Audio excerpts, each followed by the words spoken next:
na po ang gagawin natin dito, kailangan po natin itong basain.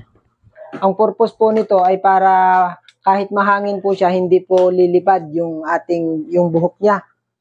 At hindi pumunta doon sa mga customer pa na nag-aantay.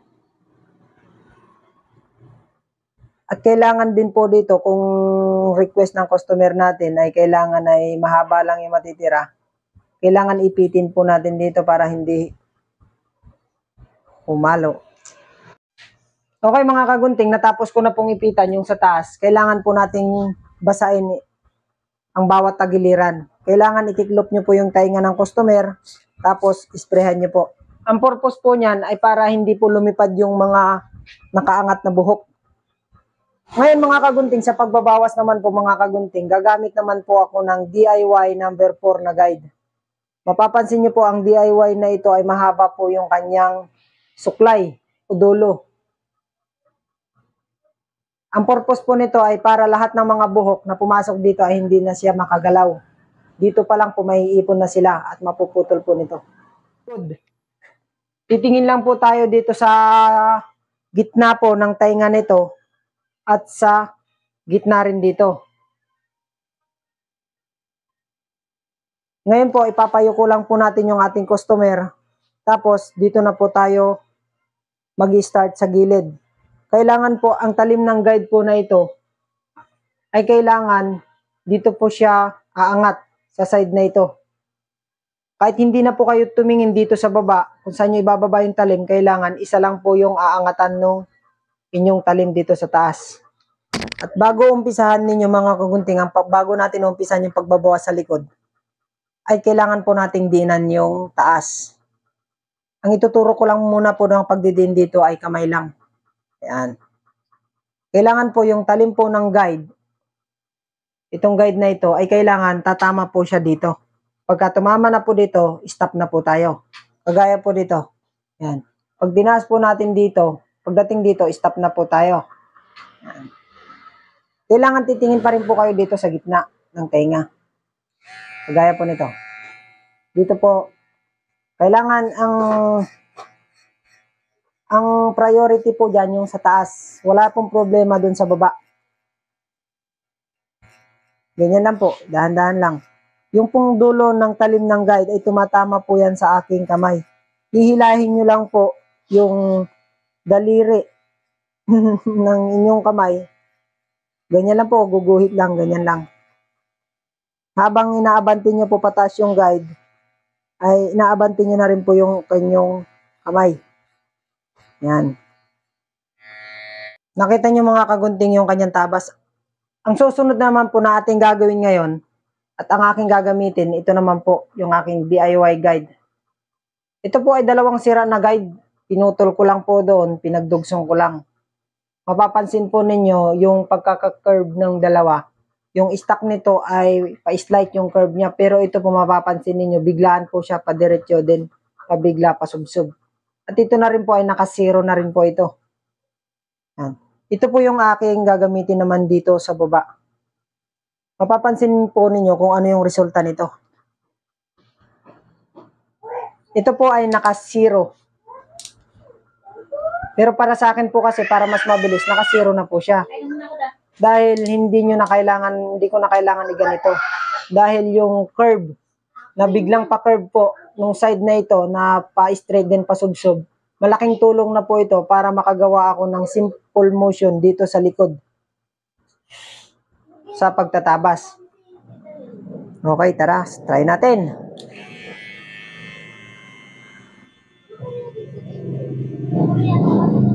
Siya nga pala mga kagunting, kailangan po, dito lang po yung ating titignan po itong part ng gitna ng tenga naman na ito, papunta dito. Kailangan dito pa lang, nakaangat na po yung talim ng ating guide.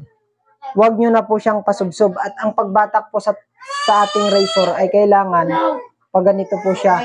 Huwag nyo po siyang iabante pag ganito. Kailangan pag ganito. Bago kayo mag-umpisa, kailangan ang priority po rito na padidikitin po ninyo dun sa pagtatabas dito sa likod ay itong side lang po na ito. Di baling nakaangat na po yung isang side. Kahit wag na po silang lahat lumapat sa likod. Ito lang pong side na ito. Ang kagandahan po nito, madali nyo po siyang iangat, hindi po siya didikit dito sa balat ng customer natin.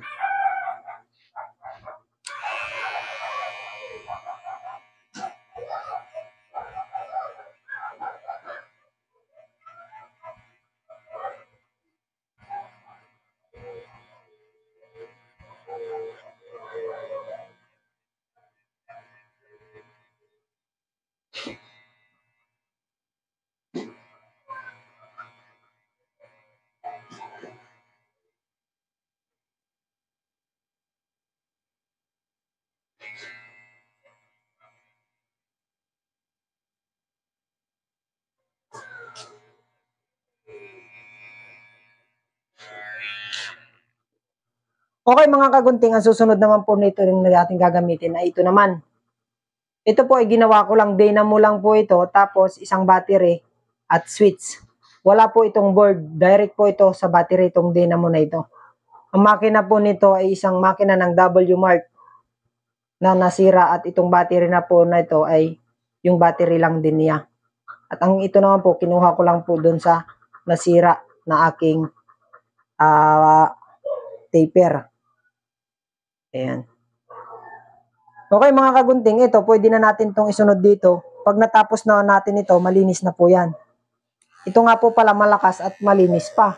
Pag tumabas kasi sariling gawa na natin. Kailangan pag nagbawas po kayo dito sa likod, idamay nyo na po dito sa silong ng tenga dahil may mga balbon po yan para malinis pong tignan. At siya nga pala mga kagunting, ito nga palang talim na ito, kailangan hanggang dito lang siya sa malinis na ito. Huwag na po siyang tataas dito dahil magre-repair tayo pag tinamaan yan.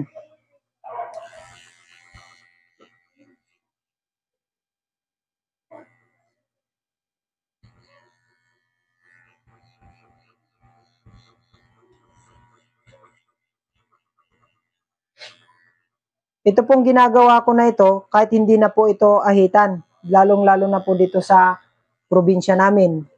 Hindi kagaya sa Maynila na kailangan pa pong shave yan, tapos ahitan. Dito po kasi, kumbaga ay gupit probinsya lang po kasi dito sa area namin. Pero kaya po itong sumabay sa mga malilinis na gupit ng mga ibang mga barbero. Napakasimple lang po at mabilis pa po itong igupit.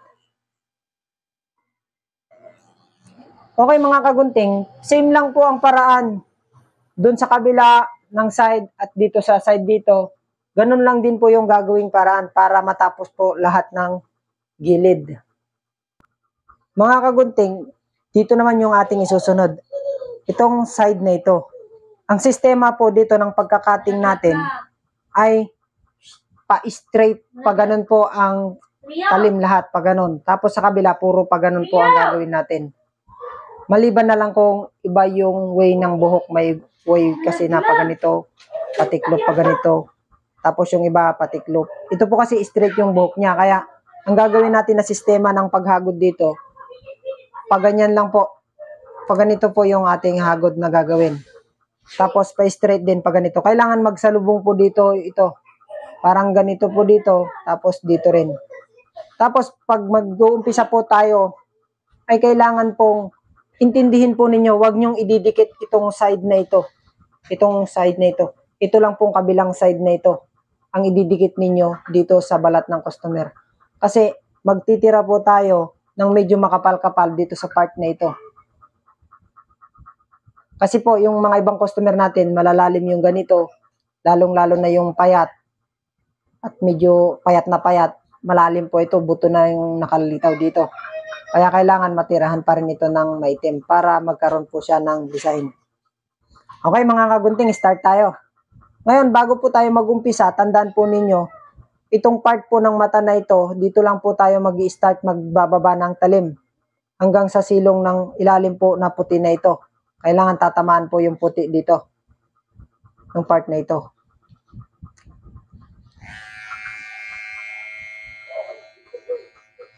Same lang din po yung procedure natin. Kailangan i-hold nyo lang po yung buhok sa taas para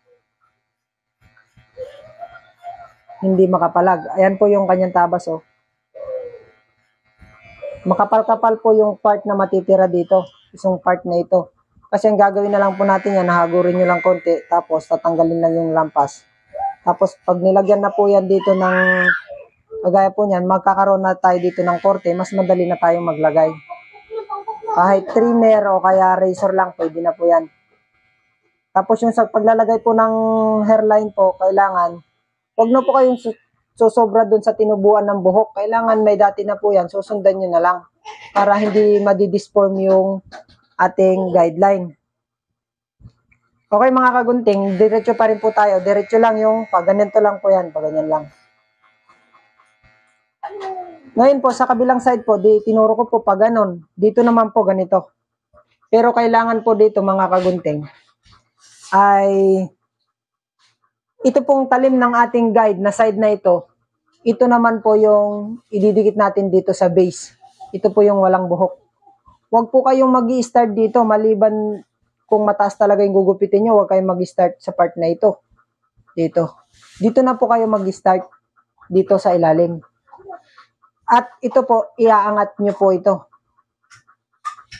Ganon pa rin po yung hagod, diretso. Pag ganon, kailangan magsalubong po dito. Para hindi kayo malito. Kagaya po niyan, yan. Paabante po natin.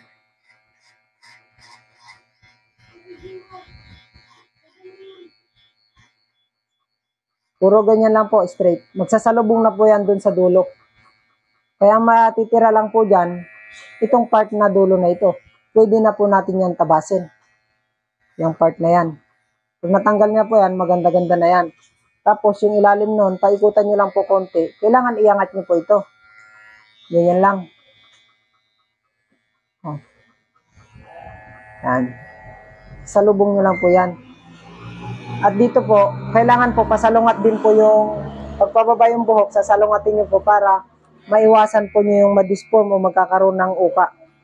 Dito pa rin po tayo mag-start sa malinis na ito. Dito kayo maglalapag ng talim ng razor. Kung gusto nyo itaas, aangat-angat na kayo konti. Alalay lang po tayo.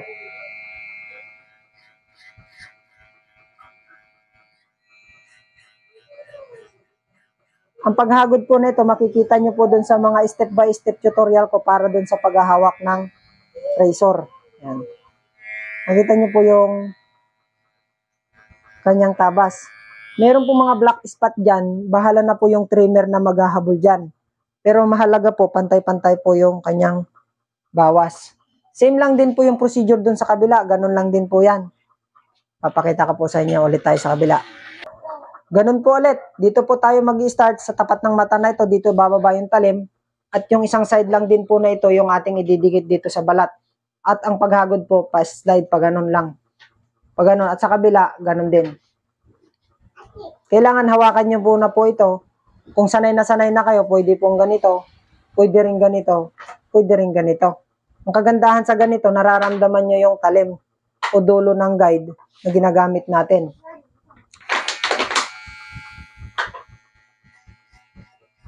Basta po yung paghagod palabas.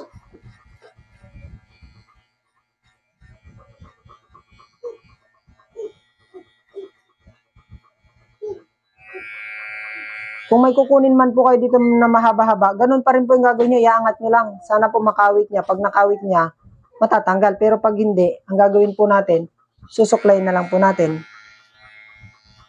Yan. Tapos, pag nagkakaroon po tayo ng lining, ganito na lang po gagawin natin. Yun lang tinubuan ng buhok kasi sa ilalim po niyan malinis na rin. Huwag na po kayong susobra dun sa hairline, na dati ng hairline. Kasi malilito po kayo. Sa pagre-repair naman po nito, pag nag-ahit na lang, makikita nyo naman po kung ano, paano pantay. Yan. Ngayon po, sa kabila naman po ulit, dito pa rin po yung ating basihan. Dito yung pinakang base natin. Dito tayo mag-start sa malinis na ito. At itong side lang din po na ito, yung gagamitin natin, yung isang side nito. Huwag po nating i-flat lahat na ganyan. Pag fade po yung gupit, pwede po. Pero pag ganito sa dinedemo ko po, ay ito po ay masasabing barbers para sa akin.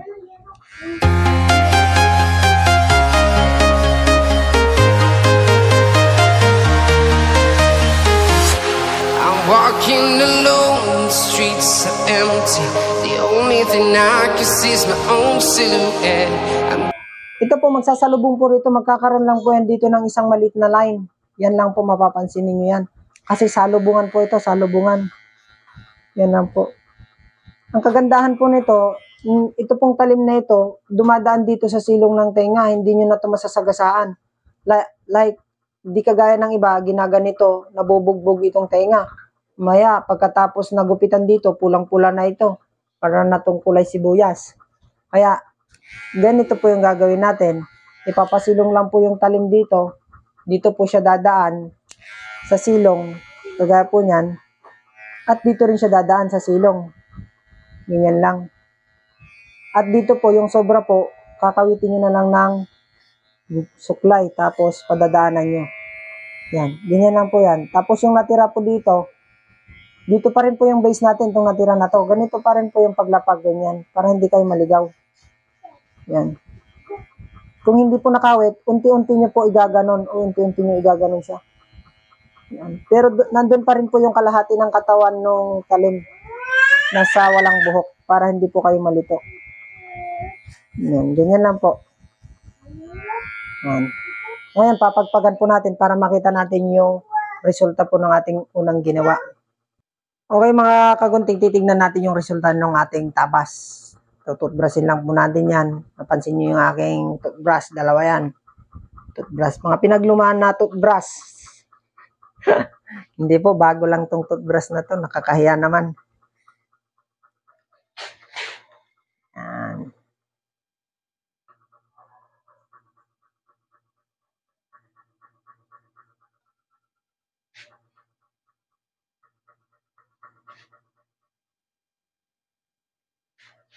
Lapit natin.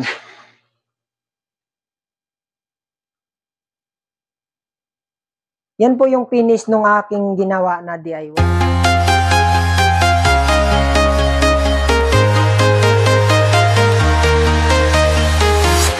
I'm walking alone, the streets are empty.